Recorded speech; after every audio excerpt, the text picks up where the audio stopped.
Welcome to the Practicing Maker.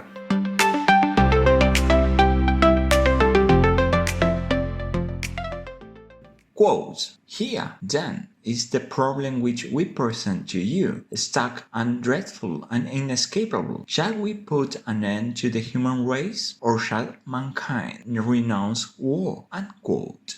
The questions were formulated by two eminent scientists, Albert Einstein and Bertrand Russell, in the Russell-Einstein Manifesto.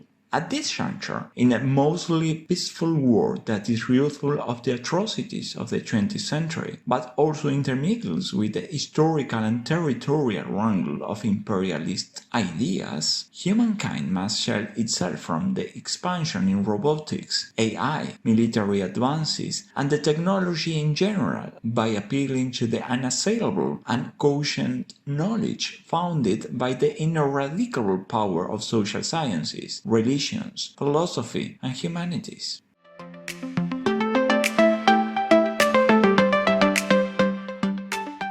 The innate collapse of narratives of multiple times double standards in democracies bulges up vultures of antipathic notions flying frantically over conventional apprentices of diplomatic roles. Situating the problem as part of democracy in itself obviates the chariot of malignant intentions for deprecating a system of governments primarily utilizing general elections. However, under these circumstances, a mellifluous deterrence of political affairs defends our initiative to reflect on nuclear weapons. At the mercilessness of mankind, search the Pugwash Conference on Science and War Affairs. According to Wikipedia, quote, an international organization that brings together scholars and public figures to work toward reducing the danger of armed conflict and to seek solutions to global security threats.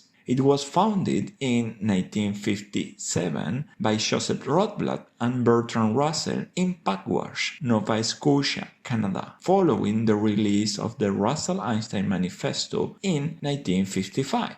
Rotblat and the Pugwash Conference jointly won the Nobel Peace Prize in 1995 for their effort to nuclear disarmament. Unquote.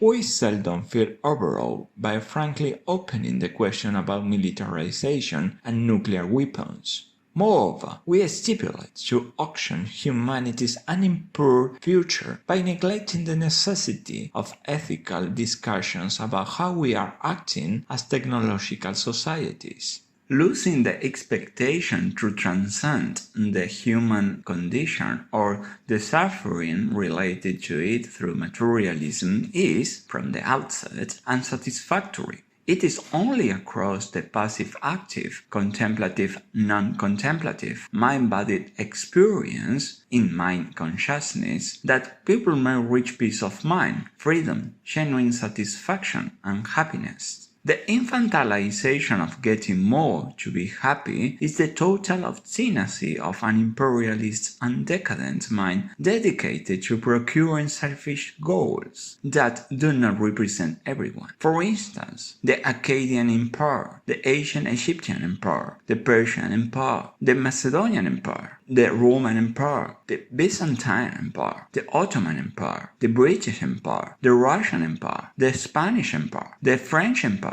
and the Japanese Empire, citing some empires, have extinguished what stands for not always there is progress, or that everything birth, cease, and death. To detect decadent behavior is an act of intelligence, whetting the survival instinct. Anyone who tries to marshalize political issues and macroeconomic governance in this period of history must be in front of a mirror and pay attention to two things. One is his mind, and the second is the nuclear weapons. The nuclearization of military forces is undoubtedly the most questionable act made in the name of humanity ever. Because of any mistake, the human life will become extinct.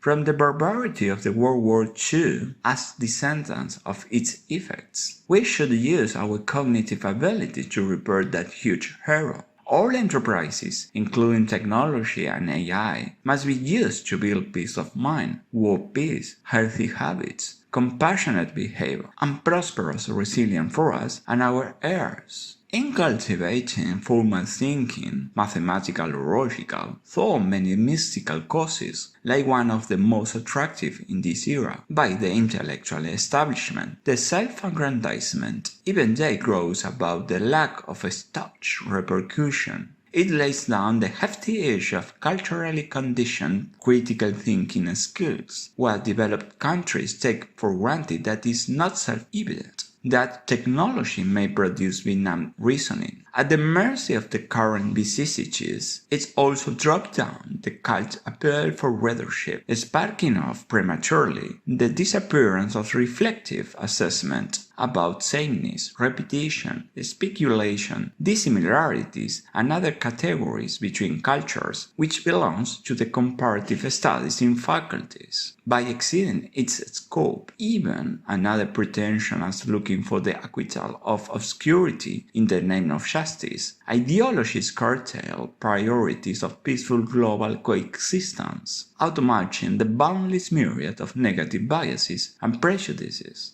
The nuclear peace is kept by mutual assured destruction, MAD, which is, by definition of Wikipedia, quote, a doctrine of military strategy and national security policy which posits that the full-scale use of nuclear weapons by an attacker on the nuclear-armed defender with second strike capabilities would result in the complete annihilation of both the attacker and the defender. It is based on the theory of rational deterrence, which holds that the threat of using strong weapons against the enemy prevents the enemy's use of those same weapons. The strategy is a form of Nash equilibrium, in which, once armed, neither side has any incentive to initiate a conflict or to disarm, unquote.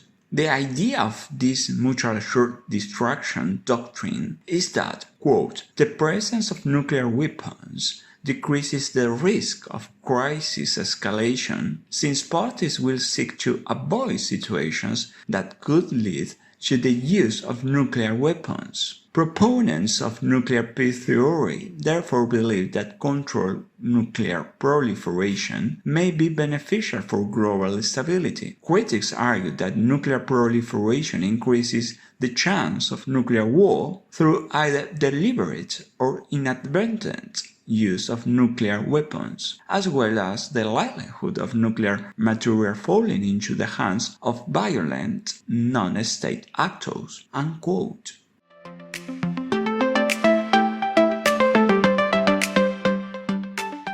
In conclusion, the historical residue of this conflict of developed countries or imperialist impulses was a catastrophic resignation for the rest of the world. The curtain of melancholy laid down plebeian attitudes dealing with other barbarities stemming from the non-poetic temperament of those sculptors of human discernment, the economic establishment. The narrative of the imperative propensity for dismantling the cosmogonic ethos of colonized society has epitomized tribulation and disagreement for almost 3 centuries now, even though taintless and the incorruptible aspirations in eluding the concretized differences as ethnographic vignettes remains the unassailable truth of the theoretical and practical dependence of northern colonialist countries.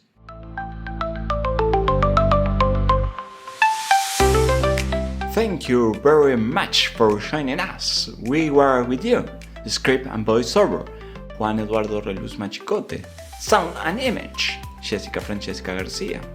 Direction, Griselida Reluz Chafloque. We hope you enjoyed the conversation and found some valuable insights. Remember to stay curious, keep exploring, and never stop learning. Until next time, take care of yourself and each other. Cheers!